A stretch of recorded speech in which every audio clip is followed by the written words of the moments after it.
bir kişinek bala surayt demiş. Apa, perişte uçağı деп. Dese apası, o balam perişte degen uçat dese. Amnege bizdin үйde жүрген kız uçpayt deytmiş. Balam al perişte emes al adam dese. Amnesi жоқ деле атаман дайыма периштем дейт деп коет. Биздин ошондой периштебиз. Эми мына бүгүн концертке сиздер ыруугалы деп келдиңиздер. Жаңы жылдан бери бир топ күндөр өттү. Жаңылыктар жаңы жылда эмне болду? Дүйнөлүк жаңылыктар. Мына футбол болду. Футболдо Франция менен Аргентина финалда беттешти. Бул 4 жылда бир келчү чемпионат. Финалда ойноду 4 жылда бир. Франциянын президенти өзүнүн футболисттерин колдоп президенти футболисттер ойноп атканда аябай переживать этип тура калып кол чаап костюмун чечип президент болсо дагы баягы футболисттерин колдоду. Бизде да футбол болду. Бизде наоборот президент ойноду.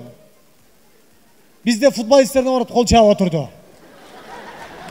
Ордунан тура калып кол чаап кайра переживать этип футболкасын чечип бизде президент оң жактан тепти, сол жактан тепти. Bizde navarot boldu.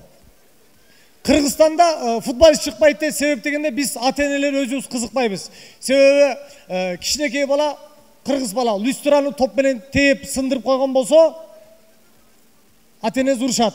Evropada lüstranı top menen teyip sındırıp koygan bolsa aytat eken bala mala azamatsың деп ага дух берип sen legendarный futbolist болосуң. Жаңы lüstra алып келип тагып илип коет экен. А бизде lüstrаны сындырып койсо наоборот апасы алып чыгып тоғын жарып салат. Эшек, көкме. А бая бала қоқыс футболист болып қалып талаға шығып қалса, чал чурқай албайт. Антел ал эшек. Апасы айтқан эшексің деп.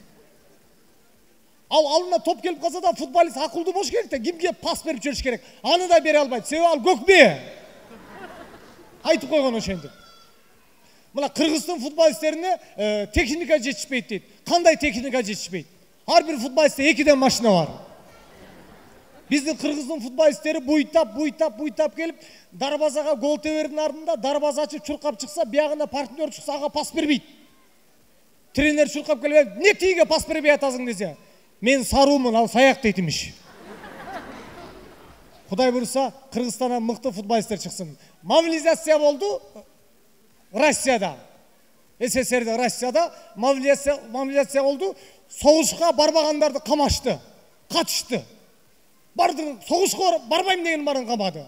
Военный билет алгандар, военный билет алганына өкүнүштү. Бекер алып тургушу военный билетти деп. А мен Кыргызды байкадым, бизде кичине маселе болду, кичине эле чегара маселеси. Бизде наоборот жигиттер соғышқа барабыз деп, бизде наоборот соғышқа барабыз дегендерди камады.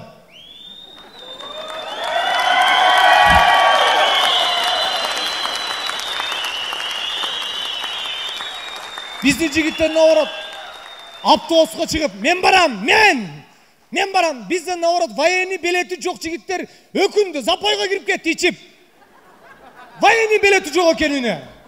Караңыздарчы Кыргыздын бир патриоттулугун. Бул патриоттулук мейли биринчи орунда. Андан да мыктысы колок бейилдиги үстү. Орустар мобилизациядан качып келди эле. Жашап аткан үйүбүздү бошотуп бердик. Бул эмне деген колокчулук? Үйүндө жашап аткан кыргызды кубалап чыгып чыгышка. Кыргыз көчөдө эле жашап көбөйгөн. Деп орустарды алып келип киргизип койдук. Карачы, кандай конок бейил. Муну эч ким тагала, бул тарыхта бир гана кыргыз хозяйка жума сайын эле барып эреткен. 5000 еще оплатишь. Кайра бир жумадан барыптыр. Еще 5000. Ошентип жума сайын 5000ден кошо берип, баягы орус жигит квартирадан чыгып согушка кетип калыптыр. Бул душман менен кыргыздын квартира берген хозяйкалары бирдей эле мамиле кылат экен. Тиги резко өлтүрөт, мунун кыйнап өлтүрчүдөй. Конок бейил экенбиз. Анан кыргыздар кийинки күндөрү балдарды тарбиялабай калдык. Мурун бизди тарбиялап турчу, аз балдар дурбай калды. Таяк менен дурбайт, кол менен дурбайт. Бирок анча-мунча тарбиялагандар бар. Мен ошону ойлойм. Биз кыргыздын салты менен тарбиялашыбыз керек балдарды. Таяк менен дурбаш керек. Бир жерге сынып калат. Кол менен дурбаш керек. Мен ойлойм, камчы менен тарбиялаш керек. Мына, камчыдан өткөн тарбия барбы? Balаңды çapsan jonundan ушундай bir iis düşöt. Bir jumada YouTube'dan geçirmişse oturgan bolot. Kamçının barkın bilbey atat. Kamçı deyin kamçıda. Kırgızın uyuna kamçı turgan. Kırgız kokus kamçını eğirden kaşına ilip gelatkan bolsa, seni uyuna jatkana gelatkan dep tonkün düşündürgön. Oң ötügün jagına kızlar koygan bolsa, mal jogotup gelatkan dep. Kokus kamçını koluna karma algan bolsa, kekilik atıp algan bolot, pışırıp çeytap alıp. Kamçının barkın bilbey жатабыз. Kırgыздın her bir töründe kamçı bolsun.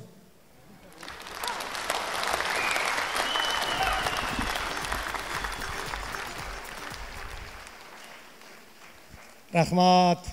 Bugün konserte жақсы кол чаап отуруңуздар. Bir аксакал айылдан тойго келсе эле тамада тойду баштап калыптыр. Бак аксакал бысмылда деп эми тамак жейин десе эле аксакал тамада тойду баштап калып кол чаап коюңуздар деген экен. Бак аксакал кашыгын коюп кол чаап. Эми тамак жейин десе эле 2 жаш кирип келет жар менен туруп алып кол чаап койгула деген экен. Бак аксакал туруп алып. Эми тамак жейин десе ырчы чыгат кол чаап койгулат. Эми тамак жейин десе эле бич чыгат кол чаап койгула. Баягы аксакал 5 саат кол чааптыр. 5 saat kol çaap açka nadayalı çıkıp toy bütöyünde atkanın kempirini aytıptır baybiçesine sağma dastorkon üstüne barın paketke deptir. Paketke saldırıp üyünü varıp dastorkon jayıp paketti jayıp kempirimen şaşba jеп oturup baybiçe televizordu işletip koy güyüzüp. Baybiçesi televizordu işletse ele televizorda konsert bolup atır. Bir alıp barıp kol çaap koy dese öçür. Sizlere kol çaap oturuңuzдар öçür debe.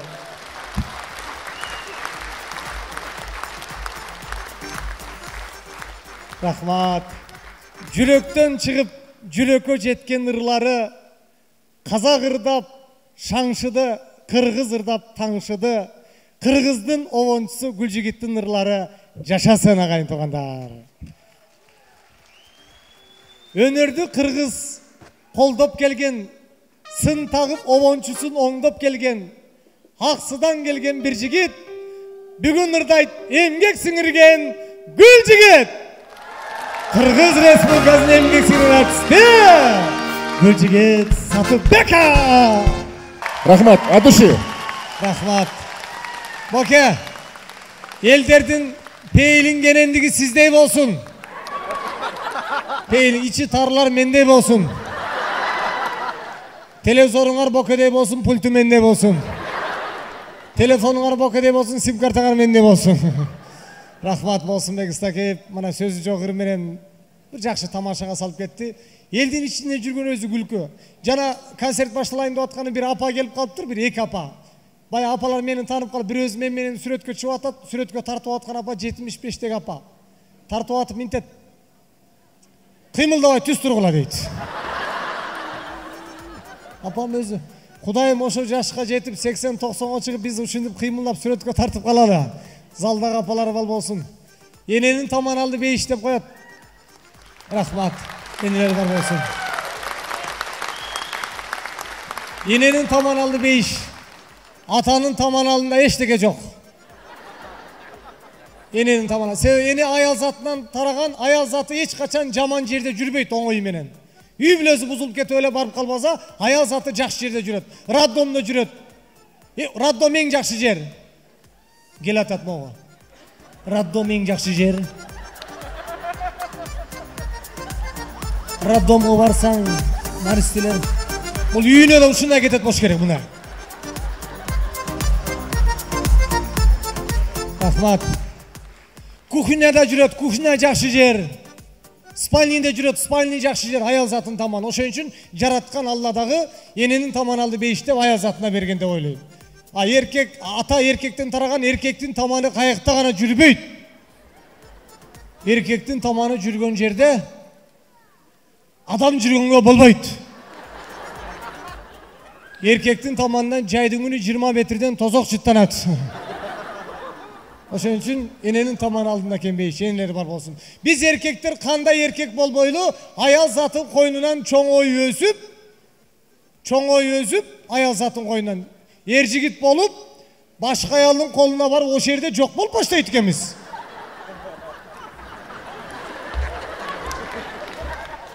Жетимиш жашың. Аялың дерчи ойлогансың, токто, ей. Tokta de. Егер сен жаш кезінде аялың жақсы қараған болсаң, ошо кезде сені курорт қалпарып қойған. Курорттан 70 жашың нормально. Мына философия ошондой экен. Апабыздын ак сүтүн эмбесе биз өлүп калабыз, ыйлайбыз. Апа, ак сүтүңдү эмем деп, анын ак сүтүн эми чоңоюп алып, кайра эле башка аялга ыйлайт экенбиз. Диана, Диана, ак сүтүң эмбесем өлөм. Бардык нерсе, кыз бала деген өзү киреш экен. Кыздар бактылуу болсун, Кыргыздын кыздары.